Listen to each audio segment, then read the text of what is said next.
Hello guys, how are you? You're most welcome in Digital Eklavya Engineering. Guys, today I'm going to start fifth module of heat transfer, that is radiation. Basically, its weightage is around 15 to 20 marks.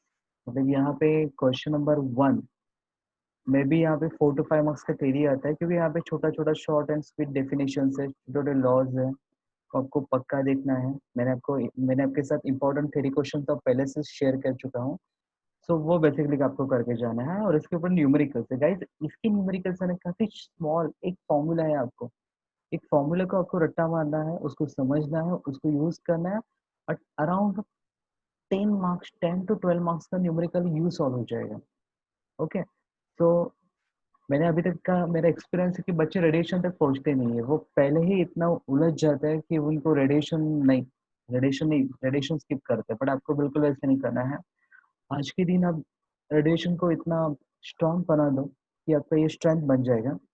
Okay, और exam के 2 दिन पहले उसको थोड़ा सा एक बार देख लो। Enough है, इनफ है। एग्जाम के एक दिन पहले सिर्फ फॉर्मूला देखना है, बाकी न्यूमेरिकल की तरफ देखना भी नहीं है।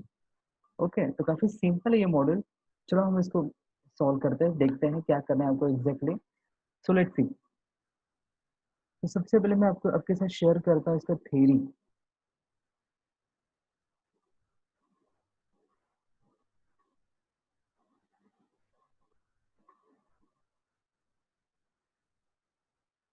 ओके, तो रेडिएशन, बेसिकली रेडिएशन अगर आपको याद होगा, मॉडल नंबर वन जहाँ पे मैंने कंडक्शन कन्वेक्शन रेडिएशन क्या होता है एक्सप्लेन किया था।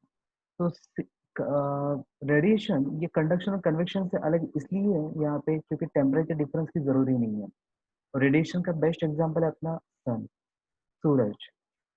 देर is a there is a no requirement of temperature difference, there is a no requirement of delta t, there is a no requirement of any particular medium, क्योंकि sunlight है। Okay, sunlight को आप थोड़ा सा observe करो, क्या वहां पे टेम्परेचर डिफरेंस की रिक्वायरमेंट जरूरी है? क्योंकि सन का ऑलरेडी टेम्परेचर हाई है, तो क्या वो सोचेगा कि भाई नीचे जरूरत है कि नहीं है, तभी मेरा सनलाइट ट्रैवल होगा? बिल्कुल नहीं। So there is a no requirement of delta T. There is a no requirement of temperature difference. Second, sunlight radiation can be traveled through medium also as well as through vacuum also. Therefore, it is a different thing. Okay, so let's see. सबसे पहले यहाँ पे shade factor, जो कि काफी काम की चीज है हमारे लिए।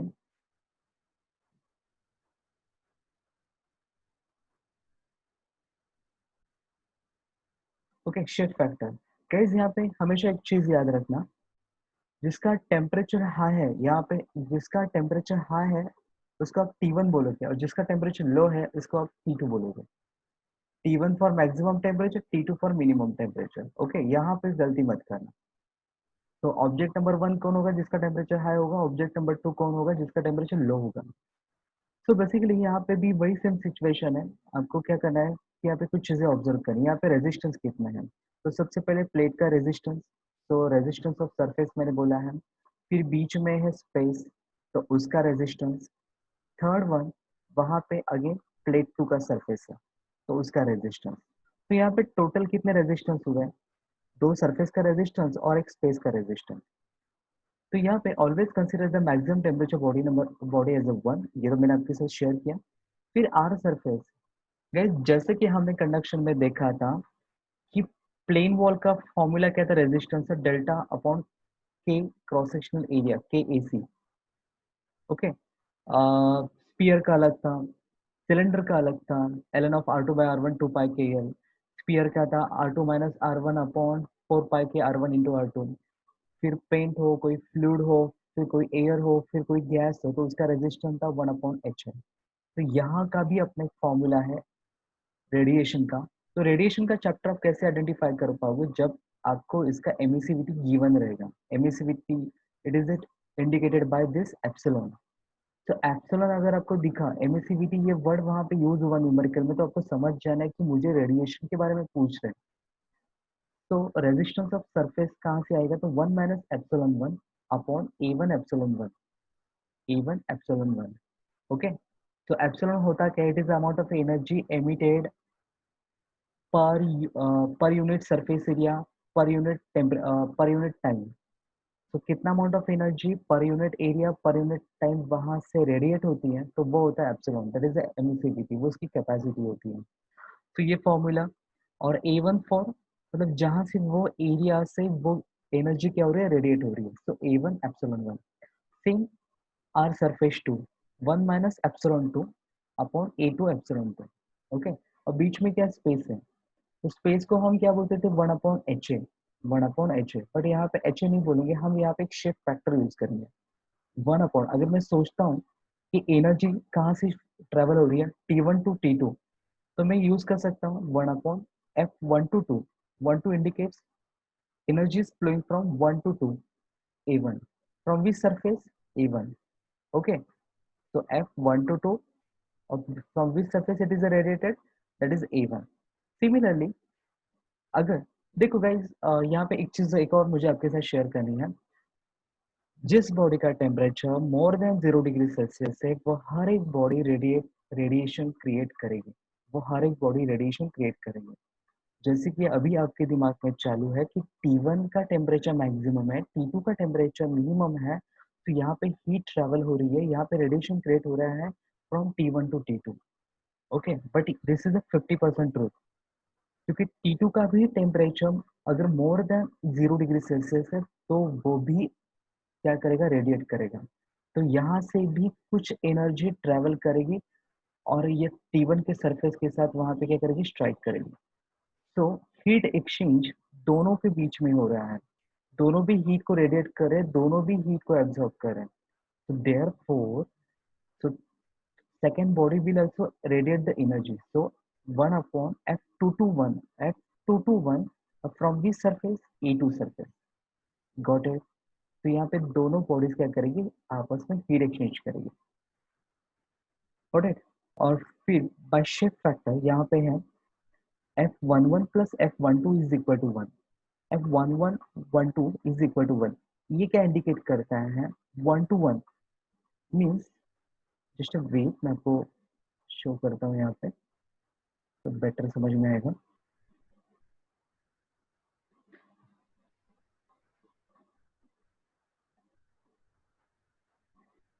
ओके, सो गाइज, यहाँ पे यहाँ पे बॉडी ऑब्जेक्ट वन कुछ अमाउंट ऑफ एनर्जी रेडिएट करेगा, और वो खुद के साथ भी क्या करेगा,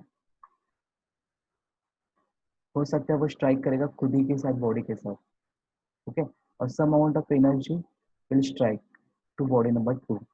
तो ये क्या हुआ, ऑब्जेक्ट वन था और ये वन के साथ स्ट्राइक हुआ, ये ऑब्जेक्ट नंबर क्या है, 2 है। तो यहाँ पे F11 मतलब कुछ परसेंटेज 1 टू 1 ट्रेवल होगा, प्लस सम फ्रैक्शन वो कहाँ पे ट्रैवल करेगा, 1 टू 2 ट्रैवल करेगा। अगर मैं इन दोनों का फ्रैक्शन का एडिशन करता तो वो 100% मीन्स 1 आएगा। Got it. तो F1 to 1 और सम अमाउंट F1 to 2, अगर मैं एडिशन करता तो मुझे 100% एनर्जी मीन्स 1 मिलेगा। सिमिलरली F, ये ऑब्जेक्ट नंबर 2 भी क्या करेगा, रेडिएशन क्रिएट करेगा, वो उसका हो सकता है खुद के साथ स्ट्राइक करेगा, और सम अमाउंट ऑफ एनर्जी क्या करेगा, ट्रैवल करेगा। ओके, तो F22 और F21 प्लस F22 भी क्या रहेगा, 1 रहेगा। सो गाइस, ये काम की चीज है, ये फॉर्मूलाज काम की चीज है। ओके, तो मैंने आपके साथ फॉर्मूला तो समझ के आगे हो गए। अब इसका काम कैसे होता है वो देखते हैं नीचे। बाय रेसिप्रोकेटिंग थ्योरम, अभी हमने देखा शेप फैक्टर, अभी हम देख रहे हैं रेसिप्रोकेटिंग थ्योरम। रेसिप्रोकेटिंग थ्योरम होता क्या है, आपको याद होगा तो Q इज इक्वल टू क्या था, dt upon RT। Okay, this is the general formula of the heat. तो यहाँ पे temperature difference. Okay, first lecture में हमने देखा था स्टीफन बोल्ट्जमैन लॉ। क्या था Stefan Boltzmann law, Q is equal to sigma B A T raise to 4। Okay, और स्टीफन बोल्ट्जमैन कांस्टेंट था, that is a 5.67 into 10⁻⁸ watt per metre per kelvin raise to 4। तो ये इसका unit था। तो guys, तो ये फॉर्मूला का यही है, D T sigma sigma T raise to 4 T1 raise to 4 minus T2 raise to 4। Okay क्योंकि हम न्यूमेरिकल में ऐसा कोई भी न्यूमेरिकल नहीं है, जैसे कि मैंने इनिशियली आपके साथ डिस्कस किया था स्टार्टिंग में कि यहाँ पे टेम्परेचर डिफरेंस की होना जरूरी नहीं है, बट ऐसा कोई भी न्यूमेरिकल लकीली अपने एग्जाम में नहीं आता है कि जहाँ पे सिर्फ एक ही बॉडी दिया है और आपको बोला है रेडिएशन निकालो। नहीं, ऐसा नहीं होता है। यहाँ पे अलग अलग शेप्स यूज करेंगे, आपको दो दो ऑब्जेक्ट दिए जाएंगे और आपको वहाँ पे हीट ट्रांसफर रेट निकालना है। ओके, सो हम बात करेंगे धरती पे क्या होता है, ना कि आसमान में क्या होता है। तो यहाँ पे T1 और T2 प्रेजेंट रहेगा। तो sigma T⁴, T1⁴ minus T2⁴, और नीचे का RT, मतलब ये तीनों रेजिस्टेंस। ओके, तो सबसे पहले सरफेस का resistance 1 minus epsilon 1 A1 epsilon 1 plus 1/h है। तो गाइज यहाँ पे ये दोनों क्या है, सेम है। तो इसमें से आप कोई भी यूज कर सकते हो, 1/f1 to A1 या तो फिर F21 to A2। तो इसमें से आप कोई भी यूज कर सकते हो, प्लस सेकेंड सरफेस का रेजिस्टेंस। तो ये फॉर्मूला में आपको क्या करना है, यहाँ से A1 कॉमन लेना है, डिनोमीटर से A1 कॉमन लेना है। अभी यहाँ पे तो A1 तो प्रेजेंट है नहीं है, तो यहाँ पे A1 से मल्टीप्लाई करना है और तो मल्टीप्लाई डिवाइड बाय A1 करना है। सो A1 अगर मैं कॉमन लिखा लेता हूँ, डिनोमीटर का डिनोमीटर हो जाएगा न्यूमरेटर में। So you will get sigma A1 T1⁴ minus T2⁴। तो यहाँ पे क्या बचेगा, 1 माइनस एप्सिलॉन 1 प्लस यहाँ का तो A1 ऑलरेडी जा चुका है, सो बचेगा क्या, 1/f(2). तो यहाँ पे A1 नहीं था, तो यहाँ पे मल्टीप्लाई डिवाइड किया था, तो यहाँ का A1 divide by A2 is equal to 1 minus epsilon 2। तो ये फॉर्मूला आपको क्या करना है, याद रखना है। Got it. तो ये फॉर्मूला में सिंप्लीफिकेशन के लिए कुछ कंडीशंस है। तो कंडीशंस ये है, इफ द ऑब्जेक्ट वन, यहाँ पे दो दो ऑब्जेक्ट्स आपको मेंशन करेंगे। Suppose if the object one is very small as compare to object two. जैसे कि एक एग्जांपल है, जहाँ पे एक रॉड है जिसका टेम्परेचर काफी हाई है, और इसको एक रूम या तो फिर एक चेम्बर में क्या किया है, एनक्लोज किया है, बंद किया है। और वहां पे क्या हो रहा है, रॉड से हीट एक्सचेंज हो रहा है किसके साथ, रूम के साथ। तो as compare to room, rod का रॉड जो रहेगा उसका एरिया जो रहेगा वो काफी स्मॉल है as compare to room. Rod का एरिया काफी स्मॉल रहेगा। तो वहां पे अगर मैं रेशो की बात करता हूँ, तो ऑब्जेक्ट वन जिसका टेम्परेचर हाई है, ऑब्जेक्ट टू मतलब रूम जिसका टेम्परेचर लो है, तो उनका रेशो बनता ही नहीं है। तो वहां पे आपको क्या लेना है, A1/A2 इज इक्वल टू 0। तो जिसका इम्पैक्ट कहाँ पे होगा, यहाँ पे होगा। तो ये टर्म पूरा क्या, 0 हो जाएगा। मतलब न्यूमेरिकल फॉर्मूला और सिंप्लीफाई हो जाएगा। Got it. Second, if the object 1 and 2 are the both parallel surface, जैसे कि ये डायग्राम है, यहाँ पे ये क्या है, these are the parallel surfaces है। दोनों का एरिया ऑलमोस्ट क्या है, सेम है। तो यहाँ पे A1/A2 क्या रहेगा, 1 रहेगा। तो जब भी ऐसे न्यूमेरिकल आएगा जहाँ पे बोला है कि two objects are parallel surface है, देन वहाँ पे क्या लेना आपको, A1/A2 इज इक्वल टू 1। तो ये टर्म क्या हो जाएगा, factor 1। If the space between two object is evacuated. Okay, suppose ये कोई भी ऑब्जेक्ट हो, अगर इनके बीच में क्लियरली मेंशन किया कि वहां पे वैक्यूम है, इवैक्यूएटेड है, तो वहां पे स्पेस का रेजिस्टेंस क्या आएगा, 0। तो वहां पे स्पेस का रेजिस्टेंस क्या आएगा, 0, क्योंकि वहां पे तो वैक्यूम है। तो ऐसे केस में 1/FA मीन्स ये वाला टर्म, ओके, ये वाला टर्म क्या रहेगा, 0। Got it. और next, if epsilon of any body is not given.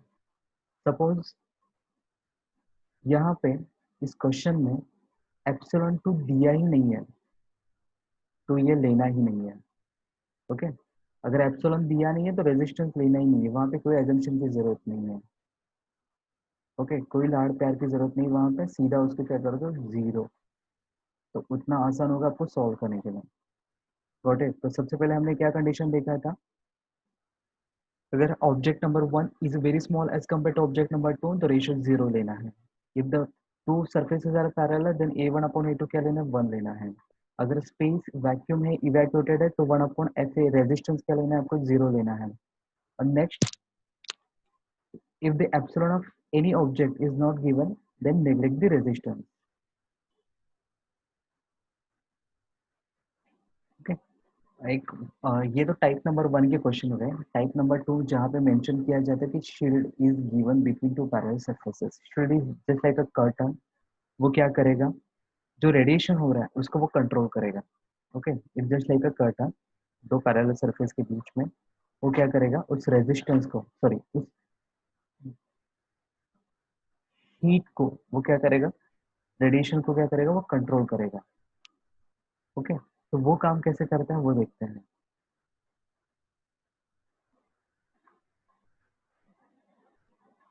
Okay, तो बिकॉज ऑफ शील्ड वहां पे दो पार्ट हो गए स्पेस के। तो सरफेस के रेजिस्टेंस दो है, R1 R5, और फिर स्पेस के दो रेजिस्टेंस हो गए R2 R4, एंड शील्ड का एक रेजिस्टेंस R3। तो टोटल कितने रेजिस्टेंस हो गए, R5। So R1 R5 that is the surface resistance, R2 R4 that is the space resistance, R3 that is the shield resistance। तो यहाँ पे फॉर्मूला वही, Q is equal to sigma T1 raised to 4 minus T2 raised to 4।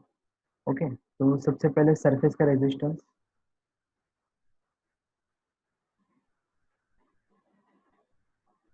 तो surface का resistance 1 minus epsilon 1 A1 epsilon 1। फिर last वाले surface का resistance 1 minus epsilon 2 A2 epsilon 2। Okay, ये तो आपको समझ में आ जाएगा। बट यहाँ पे स्पेस कितना है, दो है। ओके, इसलिए ट्वाइस ट्वाइस F12S A1। या तो फिर आप ये भी यूज कर सकते हो, F, सपोज यहाँ पे बात हो रही है सिर्फ 1 to S की, 1 to S, this is one and this is shell, तो 1 to S, और कहाँ से निकला था, A1 से निकला था। तो या तो फिर आप दूसरा काम कर सकते हो कि आप H2 भी ले सकते हो। तो ये बच्चा क्या करेगा यहाँ पे, F S2, और कहाँ से निकला था, सरफेस AS से निकला था। तो ये भी हो सकता है, और ट्वाइस इसलिए क्योंकि ये सेम स्पेस है, वो क्या हो चुका है, डिस्ट्रीब्यूट हो चुका है because of shield. Okay, next, अभी यहाँ पे शील्ड भी है, वो भी क्या करेगा, रेजिस्टेंस का काम करेगा। ओके, तो शील्ड का रेजिस्टेंस है, तो वो उसका काम है कि T1 से आने वाली हीट को रोकना, T1 से आने वाली हीट को क्या करना है, रेजिस्ट करना है। At the same time T2 से आने वाली हीट को भी क्या करना है, रेजिस्ट करना है। Got it. सो यहाँ पे शील्ड का जो रेजिस्टेंस एरिया है वो ट्वाइस है, शील्ड का जो रेजिस्टेंस एरिया वो ट्वाइस है। तो twice 1 minus epsilon S divide by epsilon S A S. Okay, क्योंकि वहां पे दोनों तरफ से शील्ड क्या कर रही है, हीट को रेजिस्ट कर रही है, तो that's why twice. Suppose if I use N shield, तो मेरे फॉर्मूले में क्या क्या चेंजेस हो गए, तो sigma T1 raised to 4 minus T2 raised to 4, 1 minus epsilon 1 A1 epsilon, ये तो सेम रहेगा। ओके, रही बात स्पेस की, यहाँ पे मैं एक शील्ड यूज करता हूँ तो स्पेस वहाँ पे दो पार्ट में डिवाइड हो जाता है। अगर मैं यहाँ पे दो शील्ड यूज करूंगा तो वो 4 पार्ट में डिवाइड हो जाएगा। सपोज मैं यहाँ पे दो शील्ड, एक और शील्ड यूज करता हूँ, देन व्हाट विल हैपन, तो देखते हैं। ओके, सपोज यहाँ पे एक और शील्ड है, तो स्पेस कितने पार्ट में डिवाइड हो गया, 1 2 3। ओके, दो शील्ड यूज किया तो स्पेस 3 पार्ट में डिस्ट्रीब्यूट हो गया, देयरफॉर n+1। n+3, अगर मैं यहाँ पे 2 यूज करता हूँ, दो शील्ड यूज करता हूँ, तो वो 3 टाइम्स हो जाएगा space. Okay, next, twice N 1 - n, twice N इसलिए है क्योंकि यहाँ पे, अभी यहाँ पे दो शील्ड है, तो उसके सरफेस एरिया कितने अवेलेबल है, 4, आगे पीछे। सो ट्वाइस एन मीन्स क्या आ गया यहाँ पे, 4, 1 minus epsilon S A S epsilon S. तो ये का फॉर्मूला को याद रखना पड़ेगा एन नंबर ऑफ शील्ड के लिए। सो बेटर होगा कि इसको लिखो, इसको बनाओ, और फिर इसको यूज करके आप एन नंबर ऑफ शील्ड का फॉर्मूला बनाओ। ओके, रिमेंबर यहाँ पे n+1 है, तो यहाँ पे शील्ड में ट्वाइस एन है। नेक्स्ट, स्टीफन बोल्ट्जमैन कांस्टेंट, तो ये तो स्टैंडर्ड वैल्यू है, अगर नहीं दिए होगे, गिवन नहीं होगी, तो फिर ये यूज करें, 5.67 इंटू 10⁻⁸ वाट पर metre square kelvin raise to 4। यहाँ पे गड़बड़ नहीं करना है क्योंकि sigma B is equal to, sorry Q is equal to sigma A T raise to 4, T raise to 4 था इसलिए केल्विन रेस्ट टू 4 है, सो डोंट फॉरगेट इट।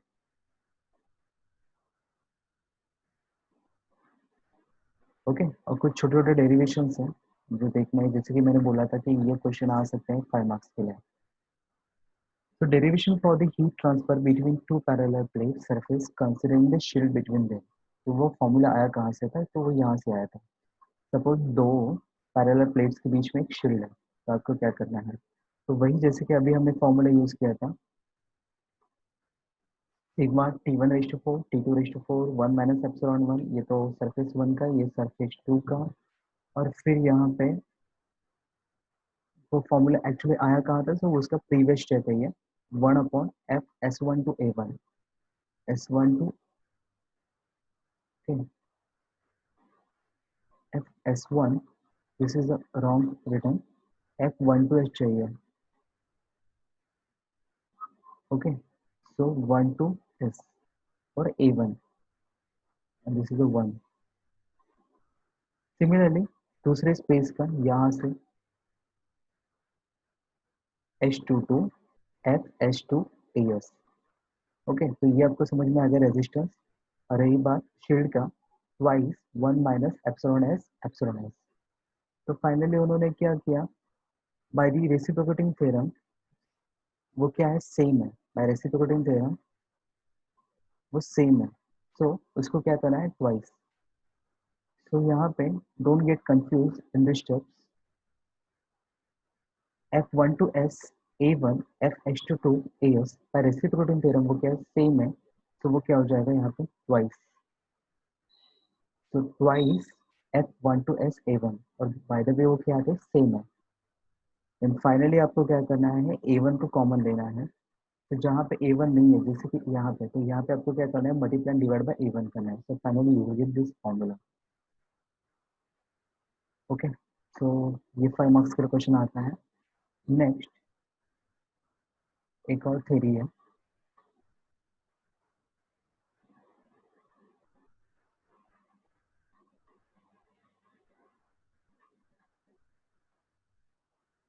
ये एक डेरिवेशन है।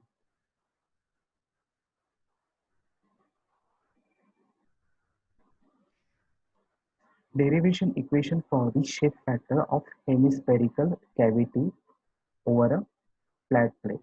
तो ये क्वेश्चन 2-4 बार आपके जा चुका है।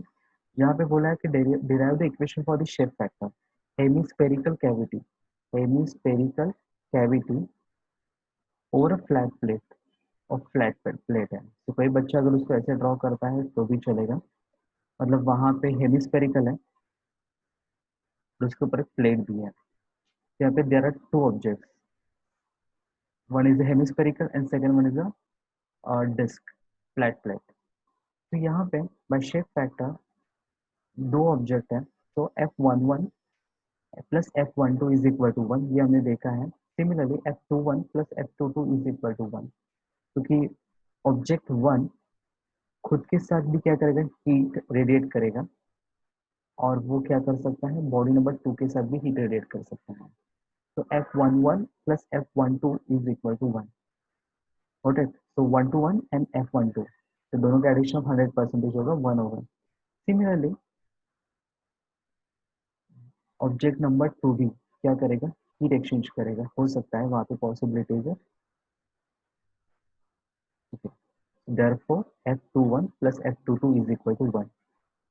ओके, नेक्स्ट यहाँ पे एक ट्रिक है, here object 2 cannot see itself, means ये इंपॉर्टेंट स्टेप है। फ्लैट सरफेस कभी भी खुद के साथ हीट एक्सचेंज नहीं कर सकते।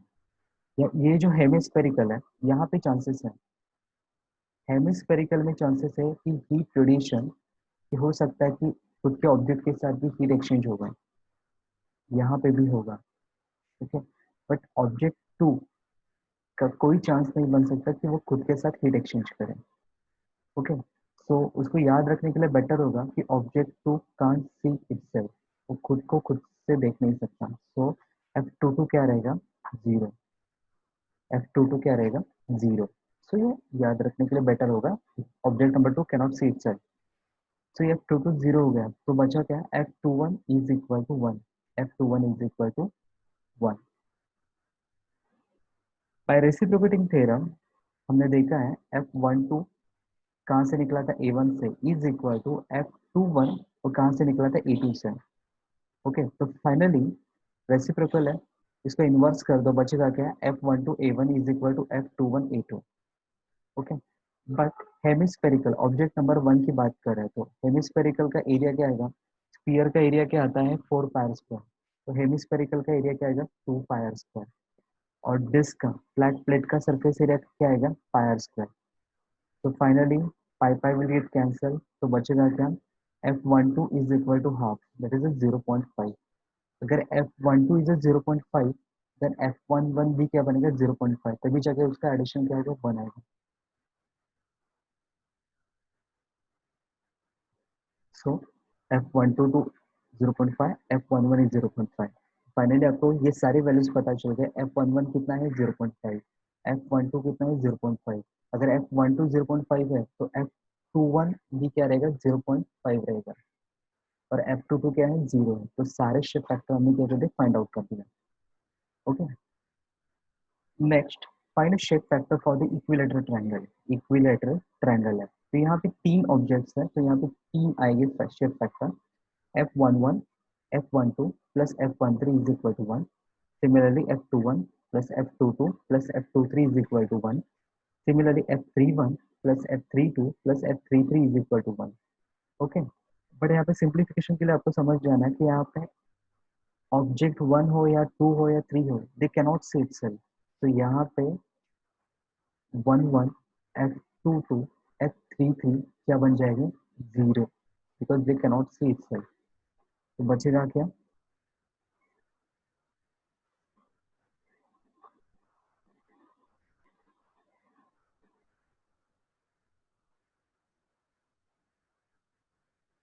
F। ओके, सो ये आपके पास बच जाएंगे। ओके, तो अभी यहाँ पे अगर आप टेक्स्ट बुक्स में टेक्मैक्स में जाओगे तो काफ़ी सिंपल से इन्होंने बोला है कि F122 ही क्या होता है F21 होता है, F13 क्या होता है F31 होता है, F23 क्या होता है 32 होता है। ओके, तो वो ऑलमोस्ट क्या है सेम है, तो इन सबका मतलब वो क्या है, इनका वैल्यूज क्या रहेगा 0.5। तो अगर ये अगर आपको थोड़ा सा कंफ्यूजन लगे, यहाँ पे put equation A in put equation A in 5, so F12 plus F32, तो इतना कुछ करने की जरूरत नहीं है, ये काफ़ी कंफ्यूजन क्रिएट करेगा। बेटर है कि यहाँ पे समझ जाओ कि यहाँ पे 1 2 का उल्टा करता हूँ तो 2 1, F13 का उल्टा करता हूँ तो 3 1, F23 का उल्टा करता हूँ तो 3 2। ओके, और वो दोनों भी क्या है ट्वाइस हो जाएगा। इट मीन्स अगर मुझे 1 लेना है तो यहाँ पे ये भी क्या होगा 0.5, ये भी क्या होगा 0.5, तब जाके दोनों का एडिशन बनेगा 1। तो यहाँ पे तो आपका आंसर पता हो गया, क्योंकि डेरिवेशन हर बार रिपीट होता है, तो आपको सीधा बाहर भी करके जाना है। यहाँ के सारे जो शेप फैक्टर है वो क्या है डबल है, F32 या हो या फिर 23 हो वो 0.5 है, ये भी 0.5 है 0.5 है। ओके, तो इसके डेरिवेशन भी काफ़ी सिंपल है, जैसे कि ट्रायंगल में देखा हमने वो 0.5 था, और ऊपर के हेमिस्फेरिकल में देखा 2 2 सिर्फ 0 था, बाकी सारे क्या था 0.5 0.5, और F21 क्या था 1 था। तो इसकी अच्छे से प्रैक्टिस करते जाओ। Okay, so guys right now I will stop here. जो न्यूमेरिकल्स हैं उसके लिए हम सेकेंड वीडियो को मैं बनाने जा रहा हूँ, क्योंकि वो लेंदी नहीं होगा, बोरिंग नहीं होगा सेशन, तो उसको अच्छे से रिवाइज करो, फॉर्मूले को एक बार लिख के ले लो, फिर हम न्यूमेरिकल्स की तरफ आते हैं। Have a nice day, take care, good bye.